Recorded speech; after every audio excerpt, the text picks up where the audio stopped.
Welcome to another episode of the CPG Guys podcast. Our hosts, Sri Rajgopalan, Peter V.S. Bond, and Brian Gildenberg explore how brands and retailers engage consumers in an increasingly digitally driven world. And now, here are the CPG Guys. At the time of this recording, today is a very special day for the CPG Guys because we have crossed 25K followers on LinkedIn. Congratulations, Brian. Of course, we never knew that this podcast will become a premier educational podcast for the CPG and corresponding retail industry. I want to thank all of you for embracing it and making it part of your journey of learning. You'll have always known this is a baseball podcast where we talk some CPG and retail. But without all of you, our audience, there is no CPG Guys. I can't say that more sincerely. Thank you. We know 25K on LinkedIn is a big number. Sincerely, thank you. And kind of serendipitous moment that we're sharing that day with you, Matt. So, let me get to our guest in a second. So, hello, and welcome to this episode of the CPG Guys podcast, where we explore the omnichannel digital journey of brands and retailers. I'm your co-host, Sri. Please listen to my daughter's music at www.rearaj.com. That's RHEARHA.com, and follow the exciting adventures of my younger daughter at Dream Academy by Hype Geffen Records, anchored by Universal Music on YouTube and Instagram. Joining me today is my co-host and friend, the Managing Director of Retail Cities North America, the host of the Gildenberg Omnicom, and Fast Forward, Brian himself. How are you? I'm doing great, Sri. Do you know the song "You're So Vain" is about David Geffen? Didn't know that. There you go. So I'm here for useful information. So I live and learn every day. Useless trivia. There we go. Yeah. I know I can count on you for those. That's what I'm here for. So apparently. So besides being captivated in Cairo. Before we get to our guest, I'll remind everyone to subscribe to our podcast on your favorite platform. And if you use Apple or Spotify, give us a rating. Helps feed the algorithm. And of course, our podcast becomes much more findable. It also tells us what you think about our podcast and if we have the right guest. We want to express how honored we are to be rated the number one CPG podcast for 2 years in a row, according to FeedSpot, the leading podcast ranking authority. And we're very pleased to have joined with us our sister casts, such as the CPG Scoop, CPG Guys Fast Forward by Brian, and the FMCG Guys. We're also happy to be formal sponsors of Next Up, whose mission is to advance all women in business, and we're giving away memberships to this prestigious network and organization. So drop us a line at contact@cpgguys.com to learn more and take advantage of what Next Up has to offer. Links to our podcast, our sister cast, and our landing page on Next Up may be found in the digital liner notes of this episode. So it's time for the main event. And our guest joined the SpartanNash organization in 2009, working his way up from a store director, working on stores with weekly sales of 500K to consumer marketing, and now the director for e-commerce and digital experiences. His transition from, I'm going to call it as hardcore in-store management all the way to the digital world was done while completing his bachelor's degree from the Western Michigan University. So congratulations. In 2019, he assumed the role as director for e-commerce and digital experience for SpartanNash, who has over 140 stores and 19 DCs.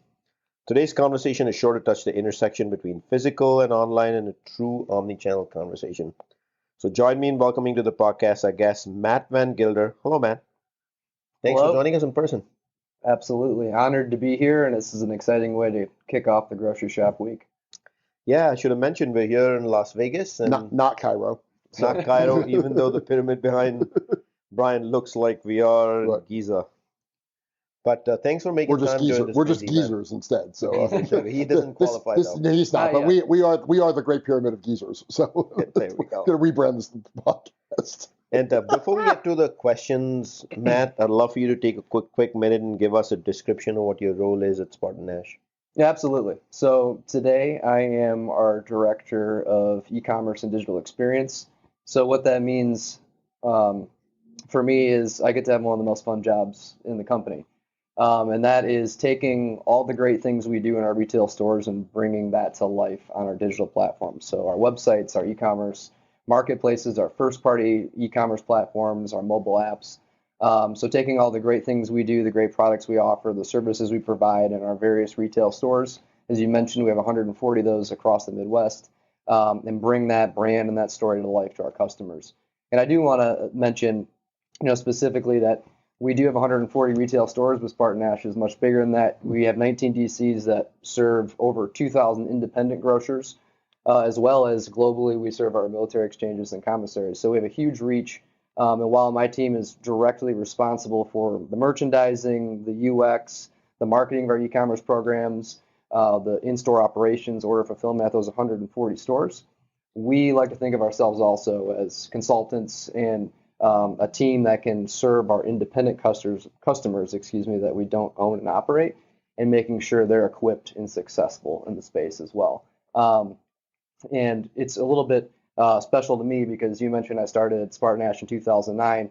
Before that, I actually had 2 years at one of our independent customers, which was actually a family business of mine. So grocery runs in the blood. We are an independent customer of SpartanNash, so that part of our business means a lot to me, and I really get excited about helping those independent customers compete with the big likes of Amazon and Walmart. Good to be sitting with somebody in the digital space who's coming from a family background and experience of working in store. So I'm hoping our conversation will get really rich, especially when we start getting into some of what skill sets it requires to succeed in this space. But thank you for that overview. And in the digital lineups of the episode, we'll include links to your LinkedIn profile, SpartanNash's LinkedIn page, and the website for our listeners to access while we continue with this conversation. So I'm going to get going here, and I'm going to start with the first question, Matt, which is SpartanNash is a network of stores, as you mentioned, and omnichannel offerings to consumers and shoppers. What does this actually mean to you? And what does omnichannel mean for all the several banners SpartanNash actually owns and operates with? Yeah, it's a great question. And we have, within our retail footprint, we have several different banners that we operate, all with slightly different brand stories and go-to-market strategies for our customers.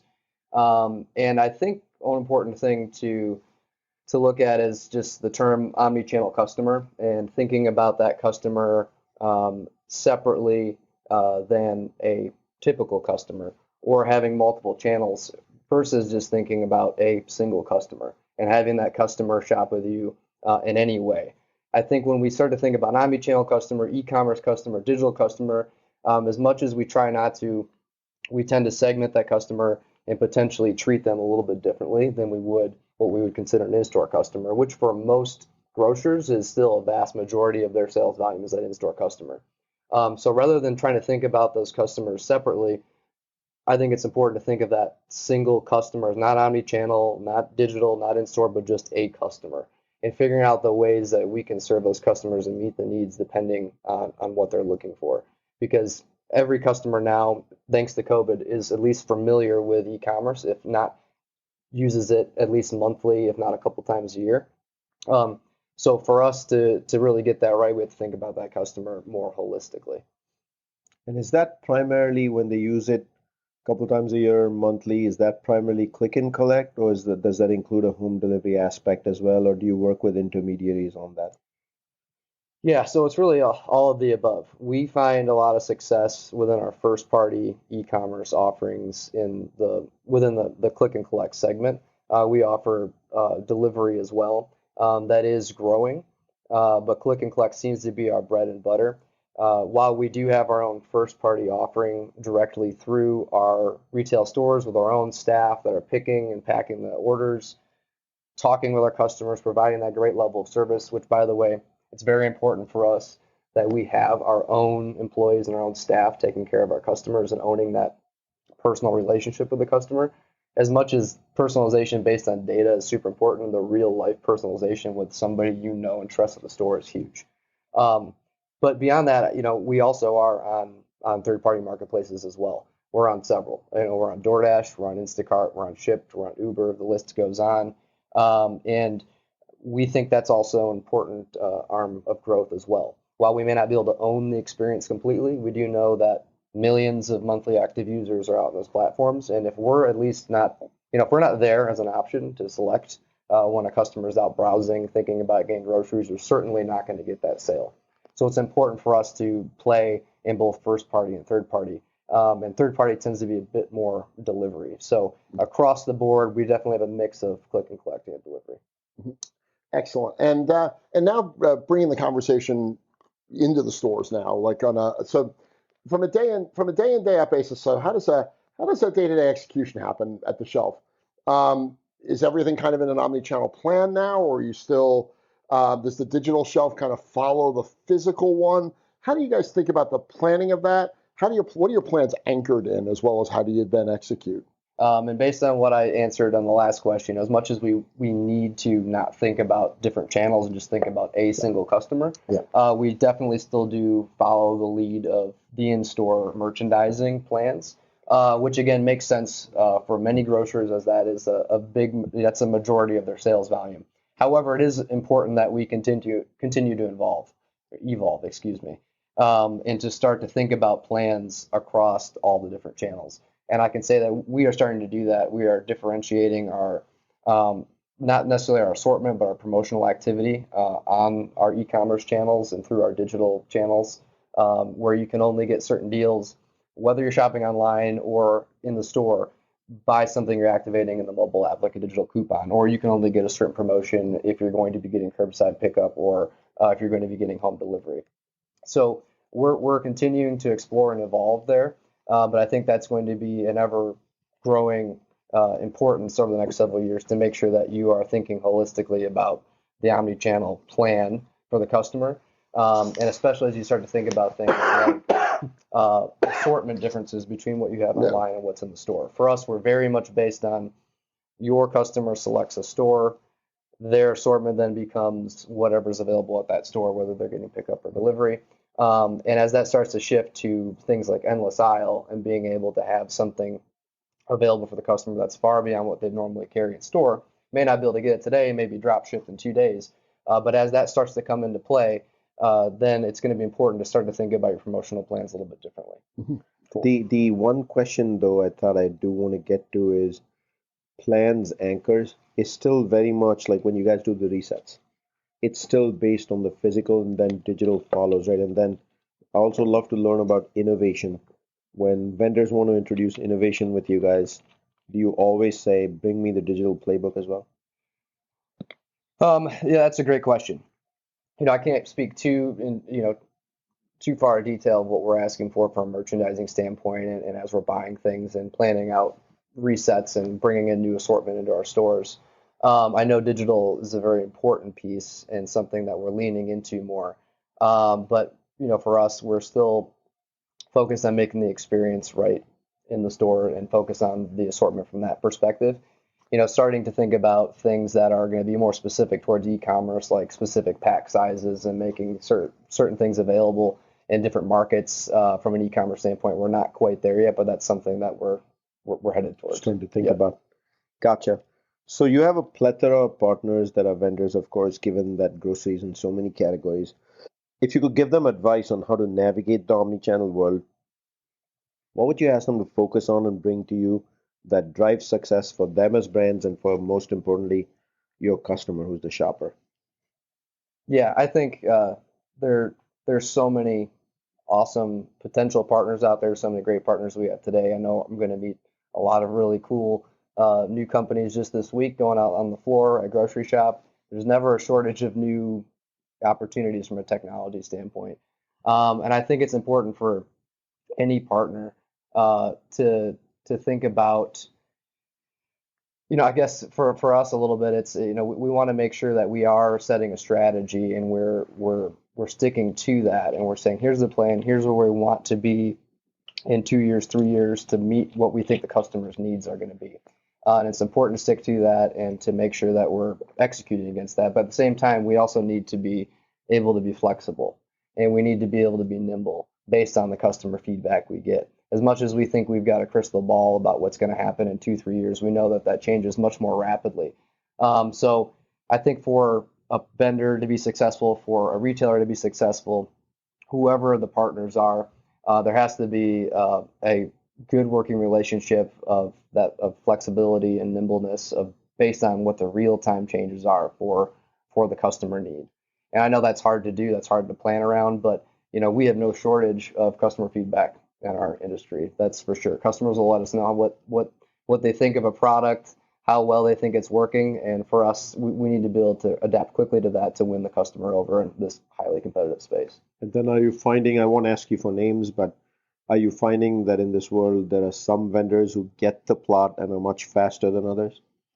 Yeah, I mean there's definitely some higher performers than others. Yeah, I thought that would be the case.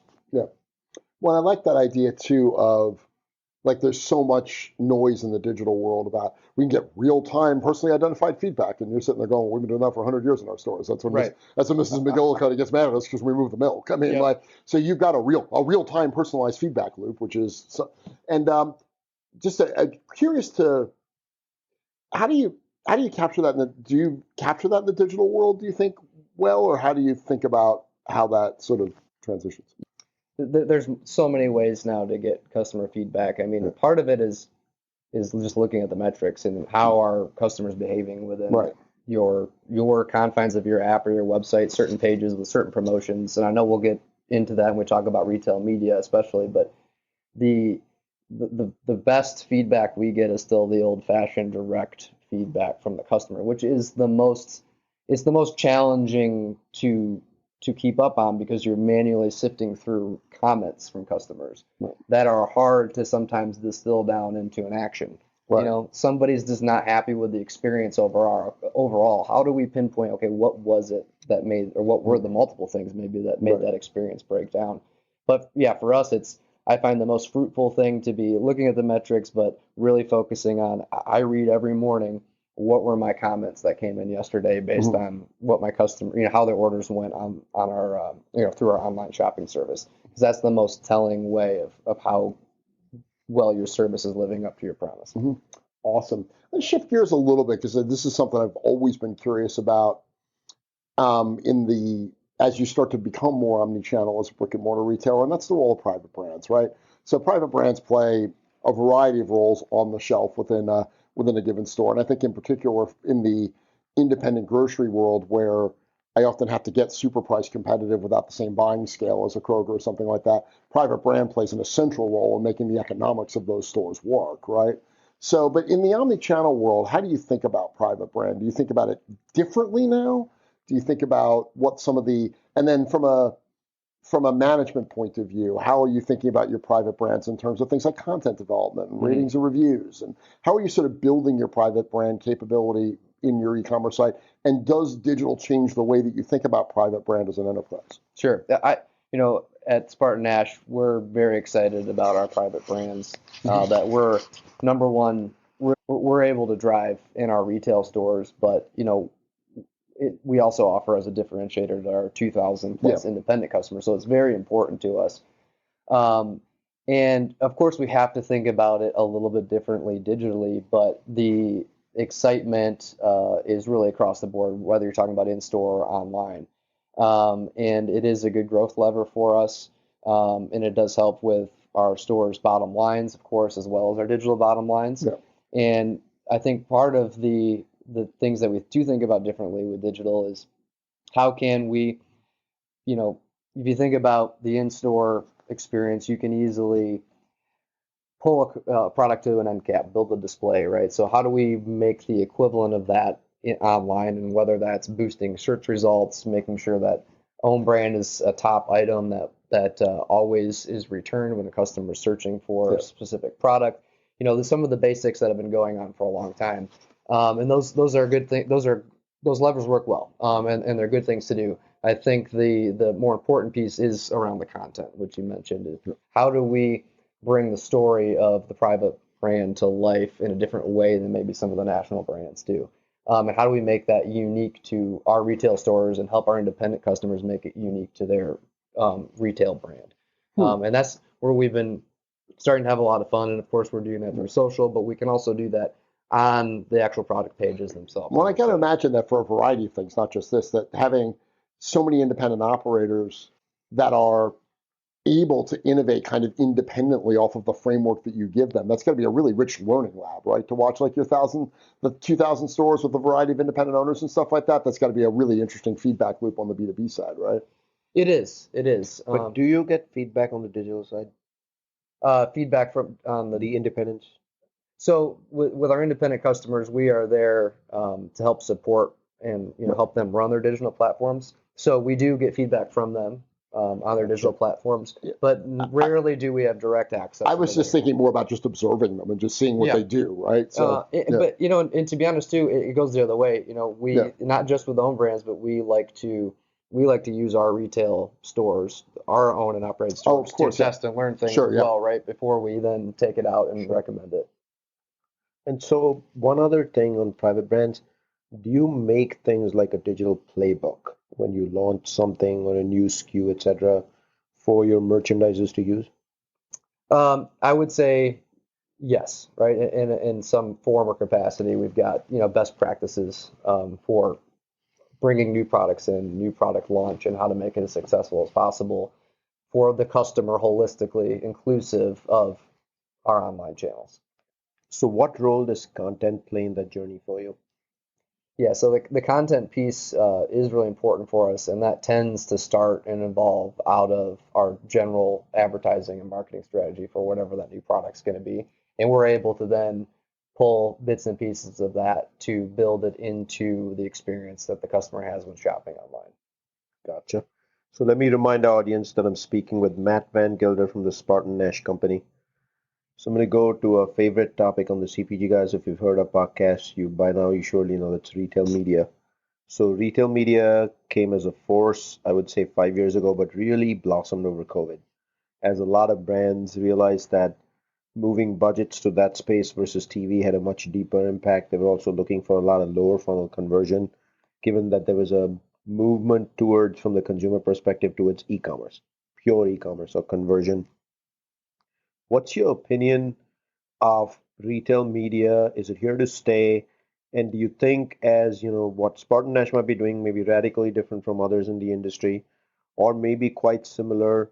A, what's your opinion? Is it here to stay?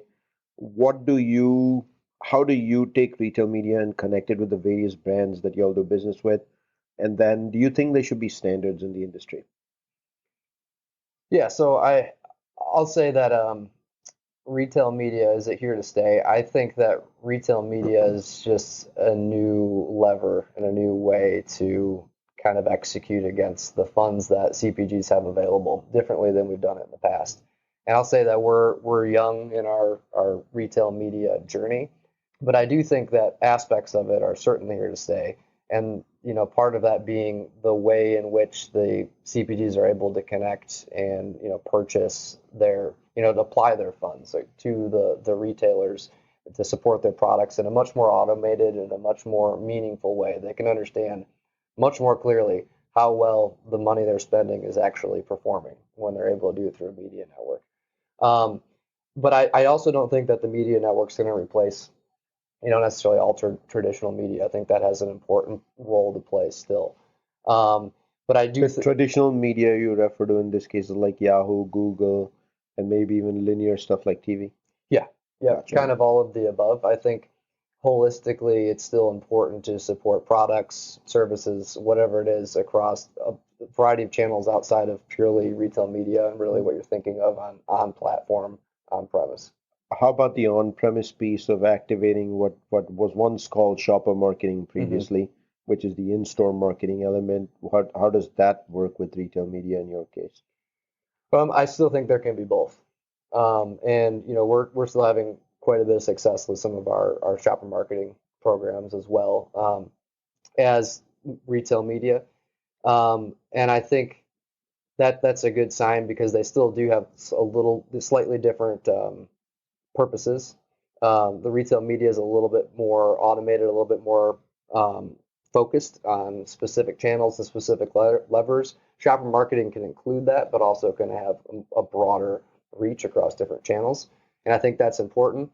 And I think just like with shopper marketing or any funded marketing campaigns, whatever label you want to give it, that you partner with CPGs on, retail media is exciting because that's going to help direct a little bit more of it towards digital. And for guys like me that run e-commerce and digital business at a retailer, that does help our bottom line and help offset fees. So we get excited about that because that helps us be a little bit more profitable in our specific area. But I think at the end of the day, it's the real excitement's the reason we've always done it, and that's to get the right products in front of the right people, to get more items in baskets, and to really drive sales. And that then sort of builds into the next question we've got, which is around data. Look, there's a ton of data in the retail ecosystem today. and whether it's syndicated data or consumer data or your own data and things like that. And obviously, retailers are beginning to use data not just as a business optimization tool, but like retail media, also using it as a revenue stream or a profit stream. What's your thought on the retail-centric data world, and how do you see that evolving? And what do you think the role is of the SpartanNash network in that? Like, how do you see? What are some of the best uses of data that you've got within your ecosystem? Sure. Data has always been king and still is. There's just so much of it now.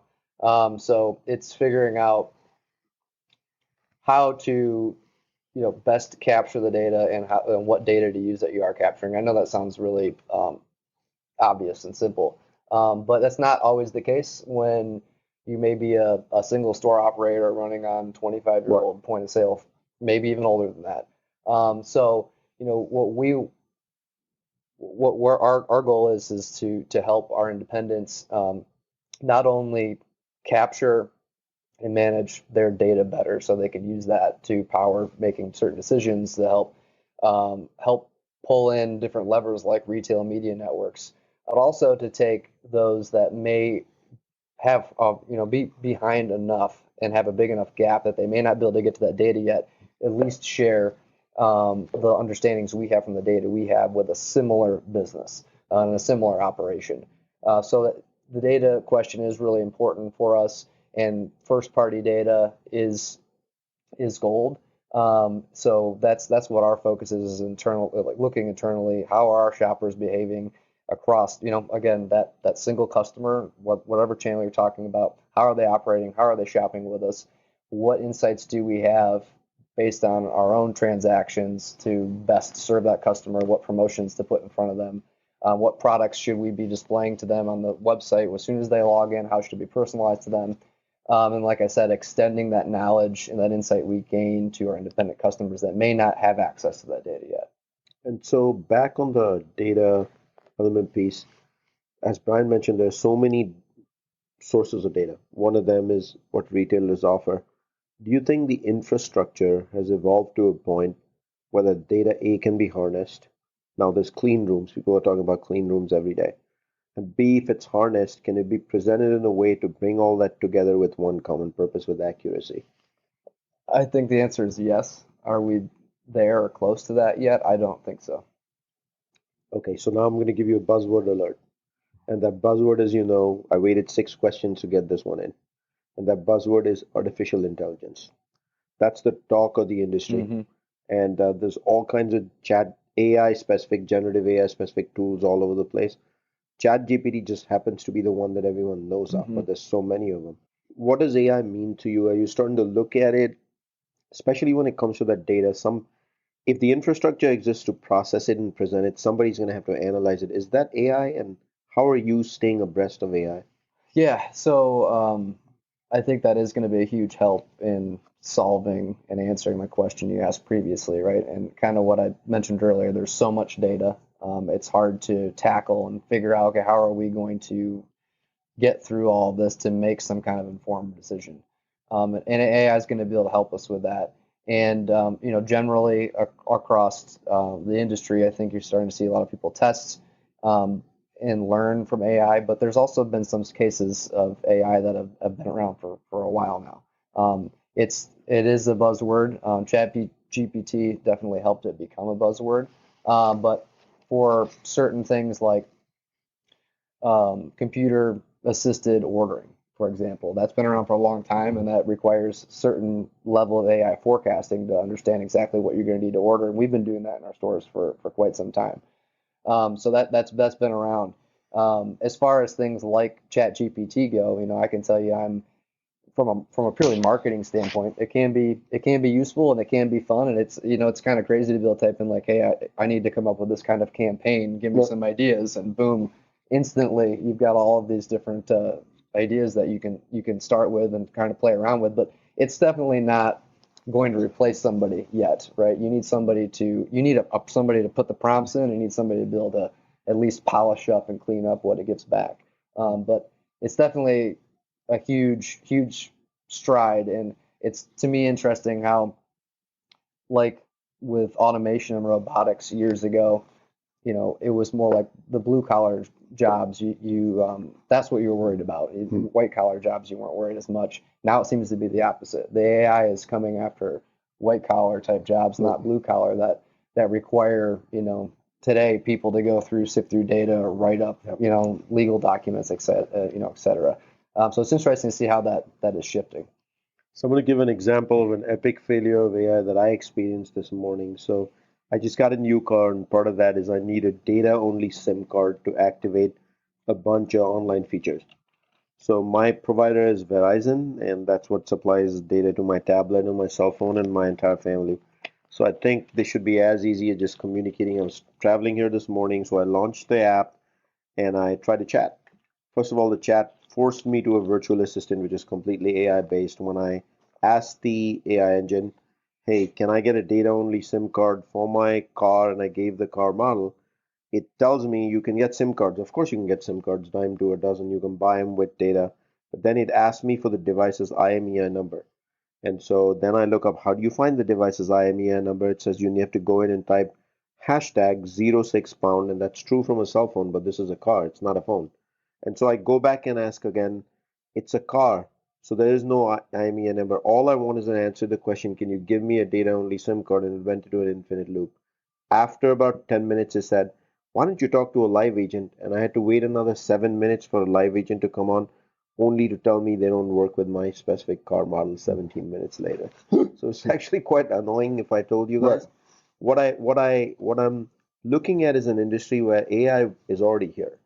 That's how the suggestions are made.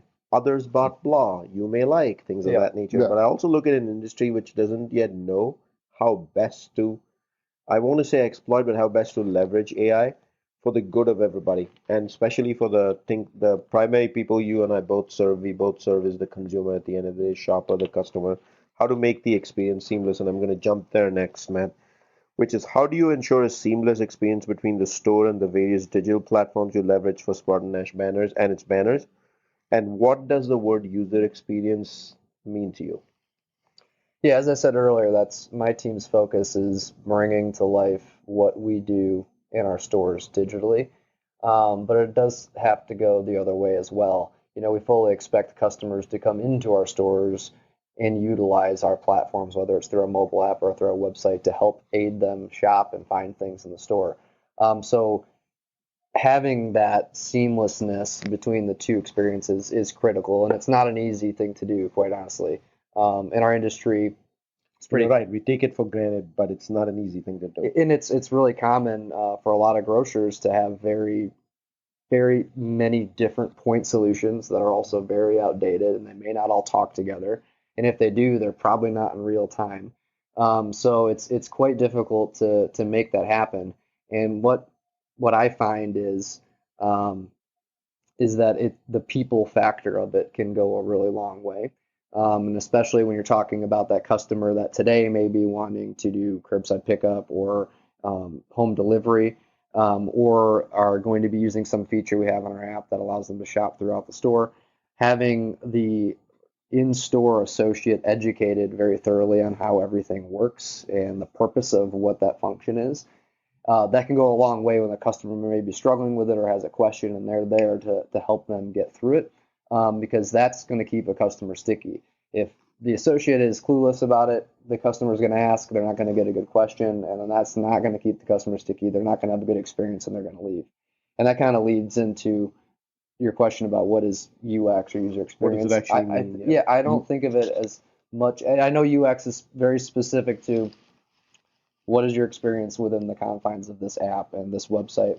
I still always zoom out, and I'm always thinking customer experience. What is the confines, or what is the experience within the confines of the whole journey the customer has with us?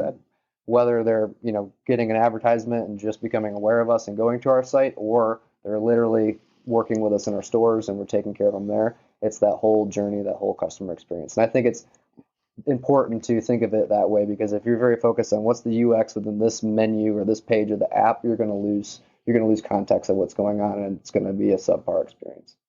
Understood. So my takeaway there is user experience is at the forefront of what you're really championing within SpartanNash. So I'll turn it over to Brian for our last question. Well, yeah, and I think the other observation I make is that you started off by talking about the importance of the omnichannel customer versus just the brick and mortar, and thinking about that as just the customer. And it seems like thinking about customer experience instead of user experience is sort of like your digital code for how to do that, right? Right. So rather than over focusing on UX, which can be a very digital A/B testing, sort of very micro sort of thing, you're trying to reposition around customer experience to really get the organization thinking about that whole omnichannel customer, not just the digital experience, which I think is kind of cool. And that kind of actually is an interesting build to the last question, which is sort of around talent now. So, you've got roles where you're going to require people that have obviously just straight up digital capabilities, but then you've got both a need for both digital and omni-channel leaders in your ecosystem. All of us to some degree come out of the brick and mortar world, you two guys as practitioners, me as an analyst. But we've all adapted to digital. We all kind of go back and forth all the time. But what's the secret sauce here? Like, how do you think about talent in this omni-channel world? How do you think about buy versus build? Not building people, but from a skill set point of view, how do you think about outside versus inside? What do you think are the right capabilities, and what are the attributes of a really good omnichannel leader? There's pros and cons of having strong expertise in a specific discipline, in the digital space, whether that's being in mobile app development or merchandising on an e-commerce website. And on the other side of that, there's pros and cons of having really strong understanding of what it takes to actually operate a retail grocery space. And of course, you've got to find that middle ground. But I'll tell you that I tend to lean a bit more towards the experience from running a retail or a grocery store. I find that keeps the focus, going back to the previous question, on the customer experience more than the user experience. That keeps the customer holistically at the forefront of the person's mind that's working on whatever it is they're working on. And they're thinking about more than just A/B testing these 2 pages. They're thinking about, how does this actually fall into the whole journey the customer's having? How is this going to affect this other thing the customer is going to be doing within that same transaction when they get to the store, or maybe 2 weeks later in a separate transaction? Having an understanding of how things really work in the store and what it requires to serve the customer makes a huge difference in how well that you build out whatever your solution is going to be. Mm-hmm. And I think because of that, and I don't know that that's uncommon of grocers either. I think that is an industry where you've got the most people that came from stores that then had to figure out what their discipline is. Mm-hmm. And I think because of that, we tend to rely a lot on our partners, going back to one of your questions earlier about vendor partners, and relying on their expertise and discipline in whatever that solution is that you're trying to build to help you get there, right? To help you actually build out what that experience is that you envision for your customer. And are there specific attributes in talent that makes them qualified to be in the space or gives them an edge? Such as, I've always believed the number one talent to succeed in this space, this omni-channel space, is just curiosity. Mm-hmm. There's always something changing. It's dynamic. Now we got this buzzword called AI, but AI may not be the best, the next thing since sliced bread. And there's already 5 things occurring in the industry. Data has come out of left field as something that's realistic. Mm-hmm. No one anticipated COVID and how e-commerce would change, but curiosity to me is the number one talent. I'm curious what you would think is some of those skill sets that make people unique. Curiosity is a big one. I think a close relative to curiosity is creativity, and I really think having creativity of finding novel solutions in different ways to serve the customer, and sometimes having novel ways of taking maybe old technology that doesn't work well together and figuring out how to make it work. That can come from... That's a big one. It is, and that we've got to do a lot of that. Creativity in that space will get your solution to the product or to the customer sooner. May not be the perfect way of doing it, but you can get it to the customer. And I think that comes out of having to have that creativity of taking care of that brick and mortar store. If you come out of the store You have the customer standing in front of you with that issue, and you have to be creative on the spot to figure out how to find that customer what they need. So when you see somebody that can do that, they may not have the expertise in app development, but they've got the right mindset to come and learn and help figure out how to take care of that real customer now digitally. I did say Brian was going to ask you the last question, but something else popped up to my mind, and that is trends. Are there any specific trends you're following outside of AI, or is that the trend of the day as the industry matures? I think that is, it's going to be interesting to, I think it's one of the most important things to follow right now. And I think that's because we don't know yet how it's really going to impact everything. And I think that's the question mark is where's it going to go? What all is it going to integrate into? My thinking is it's going to be a lot. Thank you so much. So let me remind our audience that you can find all of our content on the cpgguys.com URL. And of course, we have 7 days programming on LinkedIn. So please do check in any day of the week. And if you think your company has some thought leadership to contribute to a community discussion, just like Matt did today, drop us an email at contact@cpgguys.com. And again, that is email at contact@cpgguys.com. And maybe you can join us on the podcast. Don't forget to drop us a rating at cpgguys.com on the navigation bar up top. That helps us understand how we're doing, as well as if we are having the right discussions. Sincerely, from the bottom of my heart, Brian and I want to thank you for the 25K plus followers. Mm-hmm. When we started this, Brian, we had no line of sight to we'd become this big and we'd be a learning platform for the industry. So we're thankful that you have made it that way. Matt, I want to thank you for making time during this busy conference and a busy schedule for joining the CPG Guys. Absolutely. Yeah, thank you. Brian, I'll say the same to you. Any summarizing thoughts, Brian? Yeah, I thought there were some really interesting points in here. I mean, obviously, you talked a lot about that, of there just being one customer, not a digital one or a store-based one, but a true one omnichannel customer approach, and that fueled a lot of the responses. I love the idea of, store associates being able to do real-time personalization. I thought that was a really good sort of way to think about what a store-based network can do and can deliver to customers from an experience point of view. You talked about how your planning was still rooted in brick and mortar, and I think that's important for your vendor partners to understand that though you're omni-channel, some of the mechanical planning process around stores is going to start store-based from an experience design point of view and then work into the digital world. Your successful partners being flexible and nimble and using customer feedback as close to real time as possible. I thought that was a really good criteria for thinking through what great partners are. I thought the whole conversation around private brand and how the private brand story needs for you guys to tie to the independent grocer's narrative and the role that digital and retail media can play in kind of telling that slightly more complex story, I think is a really interesting one and an interesting use of retail media in a private brand that I think you guys are sort of uniquely positioned to do versus other retailers that aren't trying to solve that problem. I think, and obviously, I think the idea of how a lot of the work you do is raising the floor of your independent stores.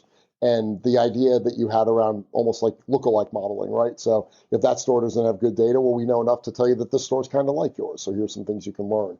I just think that's a really good way to solve for a data outage sometimes, is to have confidence in a lookalike model, either from a consumer point of view or a business-to-business point of view, that I thought was really cool. What else is good? I think your example of computer-assisted forecasting using AI, it's like, look, AI has been around for a long time. The specific application of AI that everybody's talking about, which is ChatGPT's version of text-based generative AI, is like 4 clicks down from the concept of AI. So I thought that was really powerful. Thinking about, as we mentioned, customer experience rather than user experience, and your talent about retail experience. And then I love that last concept that you got about defining creativity as the ability to solve the problem as though the customer were standing in front of you. And it's just a really cool way to think about what the talent in the space needs to look like. So that was awesome. That was super fun. So that's an impressive recap. I just wrote it all down. So I just wrote down what you said and sent it back to you. It's funny when we do the show and one of us is typing, people think we're distracted, we're checking email, we're actually taking notes. Yes, exactly. Yes. So I want to thank you, Brian. I want to thank you, Matt, for joining me today. Mm-hmm. That's a wrap, and we'll see you soon on another episode of the CPG Guys. Thank you. Thank you, everybody. Thanks.